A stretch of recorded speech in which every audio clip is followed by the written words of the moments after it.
Hi everyone, this is Kevin from CHALVO.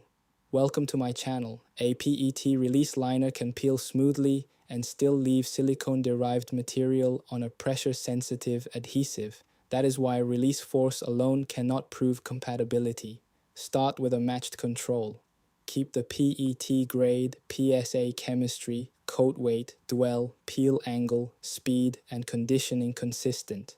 Measure initial and aged release, then compare the exposed adhesive with the control. If the application is sensitive, surface methods such as XPS or TOF-SIMS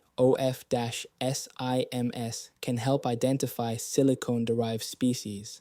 But detection is not the final decision. You must also test subsequent adhesion, tack, peel, shear, and the real converting process.